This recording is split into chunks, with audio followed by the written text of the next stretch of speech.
Hey there, folks. I am the Starman, and I'm here today to talk about some interesting developments within the Flat Earth community. Flat Earthers have claimed that they officially have a working model that actually has predictive power, so let's talk about the man who claimed he made the model and then discuss how he actually plagiarized the entire thing and how it's actually just a globe model in disguise. Flat Earther Shane St. Pierre recently posted Shane's Flat Earth model to his website. The model claims to show the motion of the sun and moon above the flat Earth and shows what is referred to as an azimuthal grid of vision. Basically, it's showing a personal dome above each person as a means to explain the motion of the celestial bodies. Instead of diving right into why this model is ridiculous as a means to explain reality, I've chosen to call out Shane for what is essentially theft. This model right here is a copy and paste of the model made by Walter Bislins, a model that was made using globe predictions and then projected onto a flat Earth map. This right here is what you see when you go to Shane's page. This is what you see when you go to Bislin's page. As you can see, the models are identical, but a few things are taken out of Shane's. On Bislin's page, you can clearly see an important note explaining why this model does not reflect reality. It also shows that this model may not be used without the important note or credit to Bislin's in the form of a link. Shane's page includes none of that. In fact, the closest he got was a sarcastic "thanks Walter" at the end of one of his paragraphs. This is of course a reference to the "thanks Bob" meme, which got pretty popular after flat earther Bob Nodell used a ring laser gyroscope to prove that the Earth rotates. But enough of that. Let's get back into the evidence that this model was blatantly stolen.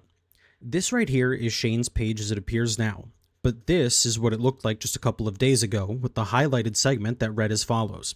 For the globe model, however, no projections and no weird latitude-dependent light bending is required to match all observations for any observer on Earth and in space without any flaws, because in reality, the Earth is a globe. Now, why would Shane, a flat earther, include such a quote on his pro-flat earth page? Because he copied and pasted everything from Bislin's and clearly missed a spot. After this was pointed out to a fellow flat earther, Alan of Space Audits on Twitter, it quickly disappeared from Shane's website, but not without a sarcastic response from Alan. In case that isn't enough to convince you, here's the source code for the page. The code in red was removed by Shane and the code in green was added by him. I won't go through it line by line because that might take too long, but you can pause here and read the changes if you'd like. Basically, he just took out any references to Walter and replaced them with references to himself.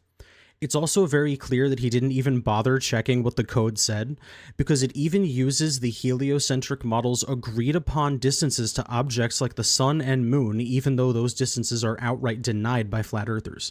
And before anyone asks, yes, the distances are used in calculations.